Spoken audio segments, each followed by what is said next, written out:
आणखी एक मोठी बातमी आहे। दादांच्या निधनाच्या दिवशी म्हणजे अजित पवार यांच्या निधनाच्या दिवशीच अनधिकृतपणे काही प्रमाणपत्रांचं वाटप करण्यात आलं।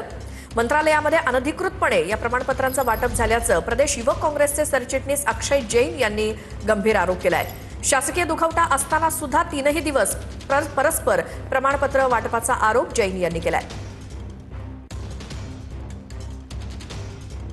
मध्ये यांना टीईटी लागू होत नाही, याच्यावर आरटी लागू होत नाही, म्हणजे आरटी मार्फत जे प्रवेश मिळतात ते लागू होत नाही।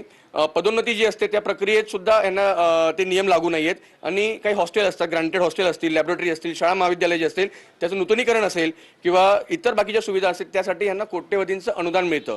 तर ह्या लोकांना एवढी लाज नाही की आपण 3-4 दिवस थांबावं, आठवडाभर थांबावं, 10 दिवस थांबावं, परंतु कोणाच्या परमिशनने आणि कोणाच्या आदेशानुसार हे प्रकरण झालेले यावर राज्यातील मुख्यमंत्री महोदय असतील, उपमुख्यमंत्री असतील, संबंधित मंत्री सुनेत्राताई असतील याच्यावर चौकशी होणं खूप गरजेचं आहे आणि या अशा अधिकाऱ्यांवर कारवाई होणं खूप गरजेचं आहे। श्री माता कन्यका सेवा संस्था 28 जानेवारी दुपारी 3:09 प्रमाणपत्र। सेवादास महाराज शिक्षण प्रसारक मंडळ यवतमाळ 28 जानेवारीला प्रमाणपत्र। 28 जानेवारीला एकूण 7 संस्थांना प्रमाणपत्रांचं वाटप। 29 आणि 30 जानेवारीला मोठ्या शिक्षण संस्थांना प्रमाणपत्रांचं वाटप।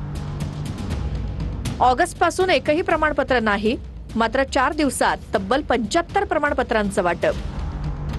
29 जानेवारीला 75 पैकी 25 शाळा पोद्दार इंटरनॅशनल स्कूलला प्रमाणपत्रांचं वाटप। सेंट झेवियर्सच्या 5 शाळांना अल्पसंख्याक दर्जाचं प्रमाणपत्रांचं वाटप। स्वामी शांतीप्रकाश आणि देवप्रकाश संस्थांच्या 4 शाळांना प्रमाणपत्रांचं वाटप। एक दिन में 75 स्कूलों को मान्यता दे दी गई। ये इससे खराब कुछ हो नहीं सकता। और तो मेरी इस विषय पे अजित दादा पवार जी से भी विषय पे बात हुई थी तो उन्होंने रोक के रखा था। वो कभी भी मेरे को पता है कि ऐसी परमिशन दे नहीं सकते थे। उन पे कार्रवाई होनी चाहिए। जो शिक्षण अधिकारी इसमें मिले हुए उन पे कार्रवाई होनी चाहिए। माइनॉरिटीज की स्कूल में एक टीचर अपॉइंट करने का इनको 30 से 40 लाख रुपए मिलता है। अभी तो क्या CID की इंक्वायरी होना चाहिए। इनका SIT से काम चलने वाला नहीं। माइनॉरिटीज की 8,500 स्कूल है, लेकिन वहाँ का बहुत अच्छा रिजल्ट है, लेकिन 95% जो स्कूल है ना वहाँ बच्चा डॉक्टर बनता, ना इंजीनियर बनता, ना बिझनेसमॅन बनता, ना कुछ नहीं बनता।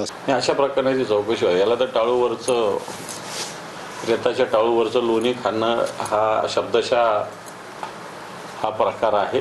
या प्रकरणाची चौकशी व्हावी, संबंधितांवर कारवाई व्हावी। परस्पर प्रमाणपत्राचं वाटप केले आरोप होते।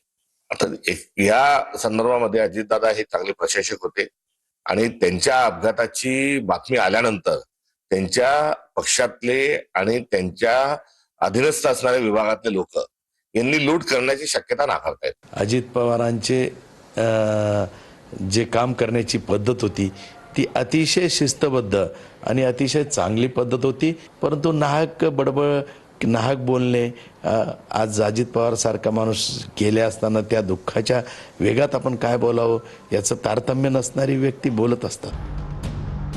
अल्पसंख्याक शाळांना RTE कायदा लागू होत नाही। 25% गरीब विद्यार्थ्यांच्या प्रवेशाचं बंधन राहत नाही। शिक्षकांसाठी TET परीक्षा बंधनकारक नाही। RTI कायदाही लागू होत नाही। शिक्षकांना पदोन्नतीमध्ये विशेष सवलत, कोट्यवधी रुपयांच्या देणग्या आणि अनुदान देण्याची मुभा।